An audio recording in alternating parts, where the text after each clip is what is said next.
Bismillahirrahmanirrahim. Assalamualaikum warahmatullahi wabarakatuh. Saudara-saudara dan hadirin sekalian, khususnya yang telah ditunjuk untuk melaksanakan temu bicara dengan saya dan rombongan pada hari ini dalam rangka melaksanakan upacara mencanangkan bulan bakti baik LKMD maupun juga daripada LMD. Ingin menggunakan kesempatan ini dengan saudara-saudara untuk memanjatkan puji syukur kehadirat Tuhan Yang Maha Kuasa, karena rahmat-Nya lah kita diberi kesempatan di samping menyaksikan upacara pencanangan bulan bakti juga masih diberi kesempatan untuk mengadakan temu bicara. Sebagaimana saudara-saudara telah juga mengetahui bahwa temu bicara ini sengaja diacarakan di antara lain adalah untuk dapat saudara-saudara menyampaikan berbagai masukan yang sangat penting bagi saya dan rombongan dalam melanjutkan daripada pembangunan nasional kita ini. Sebagaimana kita mengetahui bahwasanya pembangunan hakikat daripada pembangunan nasional kita adalah pembangunan manusia seutuhnya dan pembangunan masyarakat Indonesia. Ini berarti tidak hanya membangun daripada manusia demi manusia, tapi juga masyarakat secara keseluruhannya, sehingga tidak ada satupun manusia maupun masyarakat ketinggalan dalam ikut serta melaksanakan daripada pembangunan itu. Kedua, pembangunan kita didasarkan pada trilogi pembangunan, stabilitas nasional, pertumbuhan, dan pemerataan. Maka pemerataan daripada ikut serta melaksanakan pembangunan maupun juga pemerataan dalam turut menikmati daripada setiap hasil pembangunan secara tahap demi tahap tersebut. Jadi pembangunan masyarakat dan pemerataan kita lakukan secara bersama-sama. Wujud daripada pemerataan yang kita lakukan sehingga tidak ada satu orang maupun juga desa yang tidak melaksanakan pembangunan. Semuanya harus ikut serta. Apa ini? Daripada pemerataan pembangunan untuk menjamin pertumbuhan yang telah ditopang oleh stabilitas nasional, dan pada dasarnya juga hasil pembangunan baik pertumbuhan pemerataan akan memperkuat daripada stabilitas nasional itu sendiri. Antara lain sejak semula itu membangun masyarakat dan pemerataan, pemerintah telah mengambil kebijaksanaan untuk melaksanakan program Inpres Instruksi Presiden dalam rangka melaksanakan pembangunan Inpres desa, kemudian Inpres daerah tingkat 2, tingkat 1, kemudian Inpres SD, Inpres kesehatan, kemudian Inpres obat dan lain sebagainya sampai kepada peningkatan daripada jalan dan sebagainya. Ini adalah antara lain merupakan salah satu wujud daripada pemerataan pembangunan, sehingga tidak ada satu desa pun itu, karena tidak ada satu desa pun yang tidak memperoleh Inpres desa tersebut.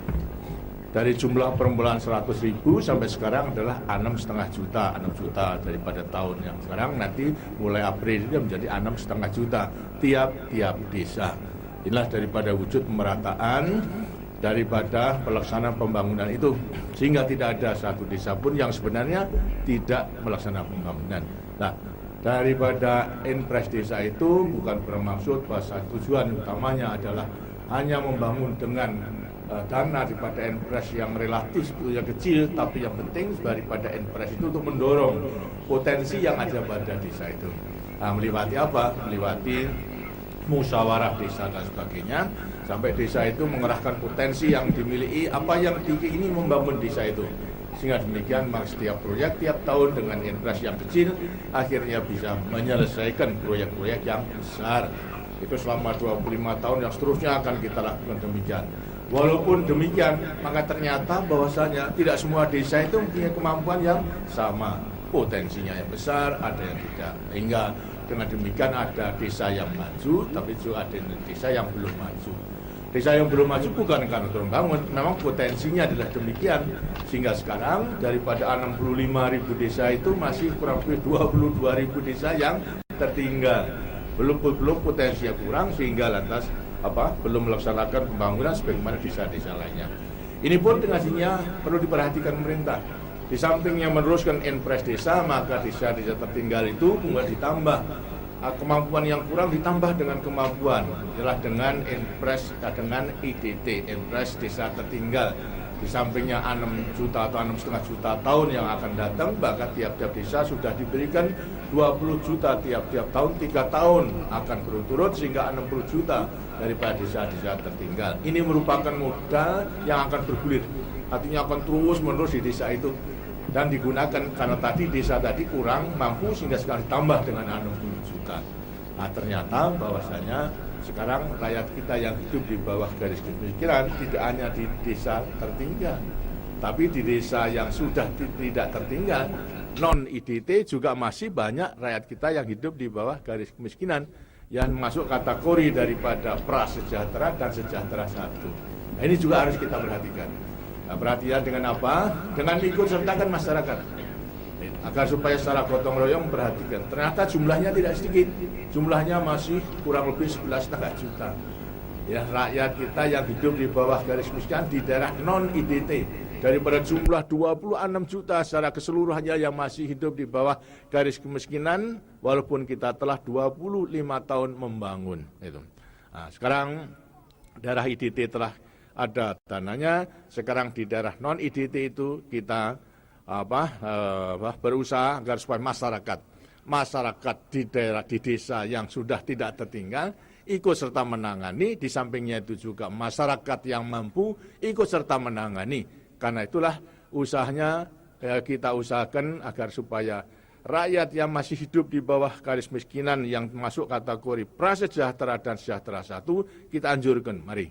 Tidak hanya semata-mata kita membantu begitu saja, tapi harus bangkit sendiri dengan melaksanakan tabungan. Karena kita melemparkan usaha taksra tabungan keluarga sejahtera untuk memungkinkan mereka itu mempunyai kemampuan menabung, dan menabungnya itu barangkali juga memang sulit yang masih hidup di bawah kemiskinan di daerah non-IDT tersebut. Karena itu harus dibantu oleh masyarakat, di antara lain cuma masyarakat yang mampu untuk mempunyai persyaratan agar supaya punya tabungan 2.000 saja sebagai tanda pengenal bahwasanya mereka itu memang masih prasejahtera 1, mungkin kan bisa pinjam uang kepada bank, itu saja akan berat. Karena itu harus dibantu oleh lain, termasuk daripada pengusaha-pengusaha. 11,5 juta berarti 2.000 kali 11,5 juta berarti berapa? 23 miliar harus diakan. Untuk masing-masing itu mempunyai tabungan 2.000 tadi.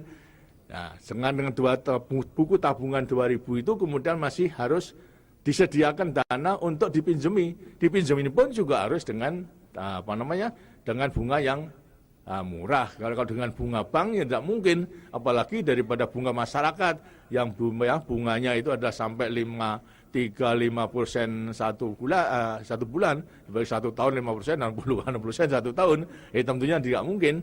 Di daerah IDT tadi sudah diberikan dana tanpa bunga karena modal revolving yang 6 juta namanya. Sekarang di daerah non-IDT bagaimana? Nah, inilah kita kerahkan.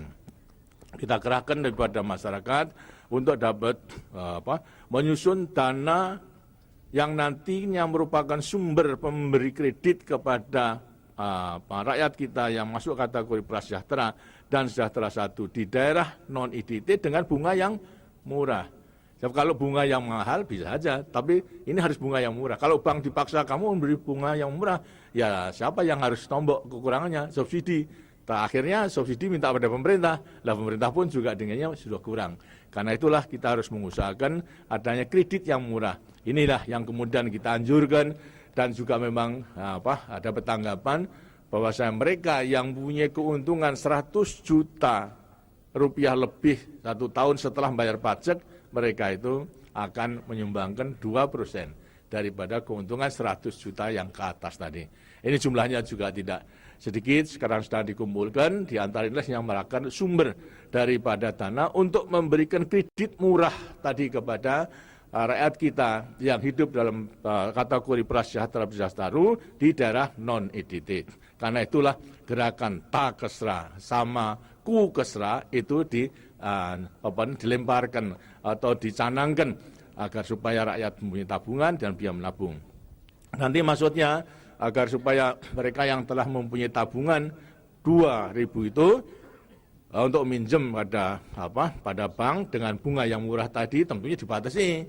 Itu tidak sembarang kemudian lantas akan minta kredit yang sebesar-besarnya, tidak, sesuai dengan usahanya. Kita ambil suatu keputusan supaya 10 kali daripada tabungan itu. Jadi tabungan pertama 2.000, 10 kali berarti 20.000 itu pertama. Tapi 20.000 supaya bisa menabung, memperkuat tabungannya harus menabung 10%. Berarti 20.000 ditabung 10% 2.000. Jadi tabungannya menjadi 2.000 tambah 2.000. Ini lunas, kemudian pinjam lagi 10 kali, bukan kali 2.000 tapi 4.000. Terus pinjamannya 40.000. Potong lagi menabung 10% 4.000. Kemudian tabungannya menjadi 4 tambah 4. Itu lantas dari 8, nanti pinjam lagi 10 kali 80, dipotong lagi daripada tabungan.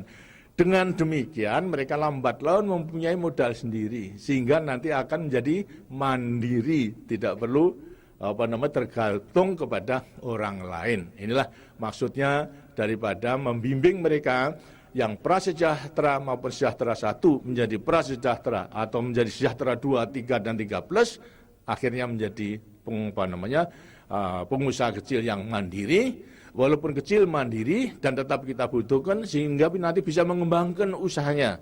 Masuk daripada kategori pengusaha kecil yang mandiri kuat, mampu untuk meminjam pada bank dengan persyaratan-persyaratan bank yang biasa sehingga nanti pinjamannya itu tidak hanya 10 kali daripada tabungannya, tapi sesuai dengan usahanya bisa sampai kepada 50 juta yang telah disediakan oleh bank dengan agunan daripada kelayaan usahanya. Yang usahanya layak dinilai, mereka bisa pinjam dengan bunga yang biasa.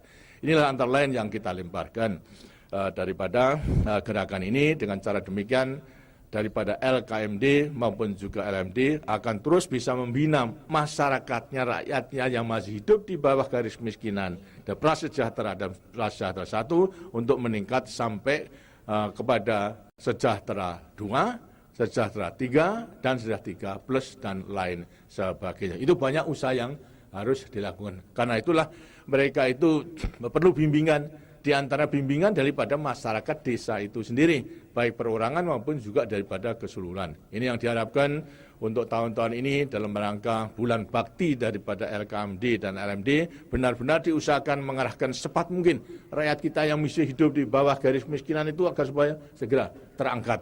Mudah-mudahan pelita ke-6 setidak-tidaknya, ya pelita ke-7 semuanya sudah terangkat, sehingga masyarakat yang adil dan makmur berdasarkan Pancasila itu bisa terwujud. Masyarakat adil dan makmur itu jangan gambarkan semua itu kaya, itu tidak. Kaya itu belum tentu kalau makmur dan sejahtera. Orang kaya bisa tidak sejahtera. Yang tidak sejahtera batinnya tidak sejahtera itu. Tapi kita yang kecil, barang yang kecil bisa juga cukup tapi sejahtera. Kenapa? Ya tentram daripada hidupnya. Inilah, jangan gambarkan kalau nanti sejahtera, masyarakat adil dan makmur berdasarkan Pancasila itu semua kaya, semua menjadi konglomerat, yang enggak ada daripada semua. Tapi yang penting adalah hidup tentram dengan kemampuan daripada usahanya sendiri. Ini yang kita usahakan agar supaya mandiri. Kemudian saya juga nanti akan sudah meresmikan beberapa proyek, dan setelah itu juga akan nanti melihat hasil-hasil daripada apa yang telah usahakan daripada desa-desa IDT, maupun juga nanti akan panen itu di daerah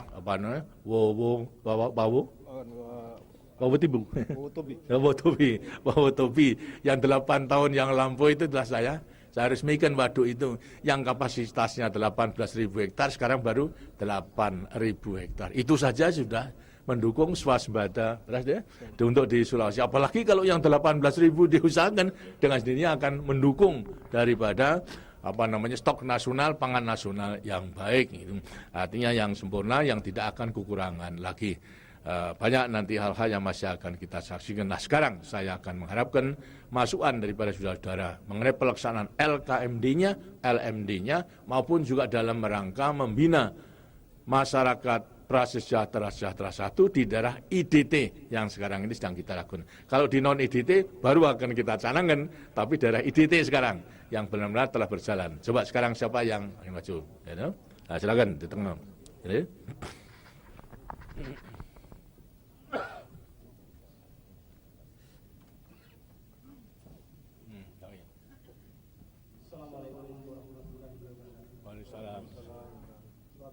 Presiden yang kami cintai dan kami tambahkan bersama Allah. Perkenankanlah kami memperkenalkan diri.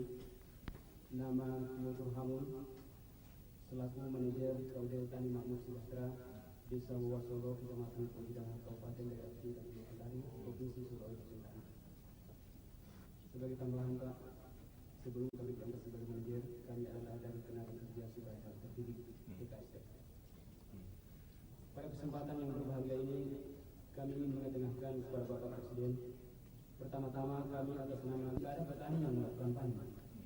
Dengan demikian, KUD kami pada bulan-bulan itu tidak dapat melakukan pembelian beras dan pangan. Kredit pengadaan pangan tersebut dapat dipertimbangkan untuk berlaku efektif 12 bulan sejak penandatanganan perjanjian. Wassalamualaikum warahmatullahi wabarakatuh. Waalaikumsalam. Terima kasih. Saya kira itu sangat penting sekali. Justru dalam rangka meningkatkan pendapatan daripada petani. Memang petani boleh menjual daripada hasilnya itu ke pasar, apalagi kalau harganya di atas floor price yang sekarang Rp450 tiap kilogram gabah kering giling, bukan? Kalau gabah kering sawah tentunya di bawah daripada itu, ya toh.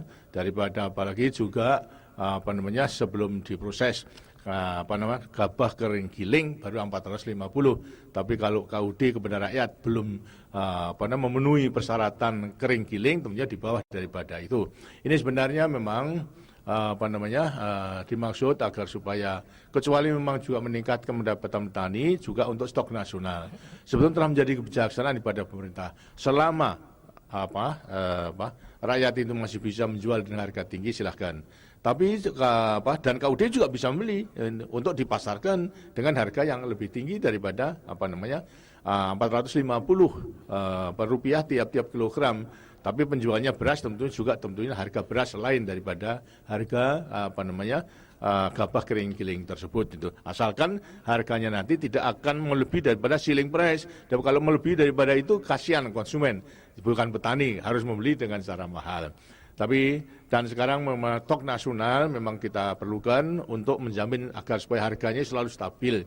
Karena itu pembelian itu mutlak. Sebenarnya sudah ada petunjuk itu, tinggal sekarang memang mengecek apakah benar arus daripada kredit untuk segera membeli saat panen itu, kemudian lantas harganya turun, tapi pada waktu panen segera ada badan lembaga yang membelinya, diantaranya KUD dan juga non KUD itu juga boleh membeli. Tadi bahwasanya kesulitan mengenai soal kredit karena dibatasi tidak 1 tahun. Memang ada untung ruginya itu. Menurut pengalaman yang lampau diberikan keluasan akhirnya kreditnya tidak kembali, ya. Nah, akibatnya siapa yang rugi? Bukan petani karena kemudian digunakan untuk lainnya. Dan sekarang pada rame-ramenya panen itu yang penting. Itu agar supaya KUD mempunyai uang untuk membeli daripada rakyat yang mau menjual. Menjual untuk apa? Untuk memenuhi kebutuhan hidup maupun juga untuk memenuhi kewajiban dalam rangka membayar pinjamannya. Dalam pinjam KUD itu dengan sini harus segera. Tapi kalau sudah demikian itu ya disesuaikan dengan kemampuan yang ada daripada KUD. Dengan demikian, karena pengalaman yang lampau itu adalah sembarang, artinya diberikan kredit, ini ternyata bahwasanya justru daripada kredit pembelian pangan, bukan kredit usaha tani untuk produksi, kredit untuk membeli pangan banyak yang nunggak, itu tidak dikembalikan. Karena apa? Bukan untuk membeli pangan, tapi untuk membeli lain-lainnya. Nah, mau untung ternyata buntung, jadi tidak bisa mengembalikan daripada kredit. Ini sebagai satu pengalaman. Karena yang penting sekarang nanti akan dicatat oleh Bulog yang memiliki kewajiban dengan dolok-doloknya pada saat-saat panennya itu, agar supaya rakyat menjualnya segera akan ditabung. Di antara lainnya adalah memang untuk kebutuhan hidup maupun juga untuk kewajiban daripada membayar hutang-hutangnya kepada pemerintah. Karena nanti kalau sudah terlanjur, sudah lewat daripada panen, belum membayar hutangnya, sudah terlanjur padinya hasilnya sudah habis dan tidak membayar kembali. Yang berarti juga nanti tidak akan bisa pinjam kembali. Jadi supaya dipelajari, jadi kita telah pelajari, tapi usahakanlah pada saat-saat panen itu supaya betul-betul kredit yang disediakan oleh Bulog dan doloknya, karena dia nanti akan atau banknya kemudian lantas membeli, lantas jual kepada Dolok, segera akan dibayar untuk kemudian berputar membeli produk daripada petani tersebut. Demikian ya, supaya diadakan penelitian bukan salah, tapi ya pengalamannya itu agar supaya juga digunakan untuk nanti kalau nanti tidak membayar, tidak dikembalikan, pengurus KUD-nya yang dituntut atau yang harus bertanggung jawab. Terima kasih. Silakan. Sekarang dari apa? Nah ini coba silakan. Ini dari Bali rupanya. Ya. Bismillahirrahmanirrahim. Assalamualaikum warahmatullahi wabarakatuh. Waalaikumsalam. Bapak Presiden bersama dengan rombongan yang saya hormati. Dalam kesempatan ini perkenalkanlah kami memperkenalkan diri. Nama Haji Minzim Armayadi. Menjadi ketua LKMD sejak tahun 1980, sudah 12 tahun sampai sekarang, alhamdulillah.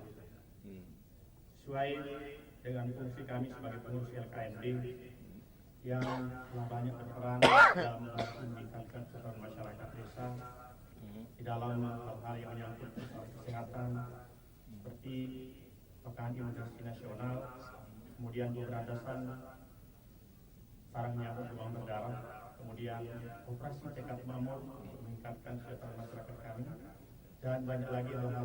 Pada waktu sidang paripurna DPR pada bulan Januari yang lalu, maka saya tegaskan bahwa di dalam tahun sekarang ini telah diadakan atau diprogramkan latihan kepada ketua LKMD maupun pengurus LKMD lainnya mengenai latihan perencanaan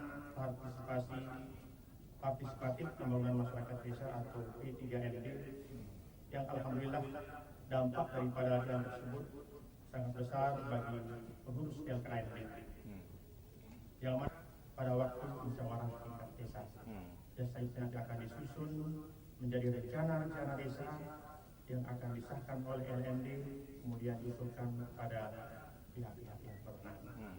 Oleh karenanya, dalam kesempatan yang berbahagia ini, perkenalah kami untuk menitip harapan mudah-mudahan pada tahun-tahun mendatang program latihan semacam itu secara kontinu berkesinambungan dapat dilaksanakan.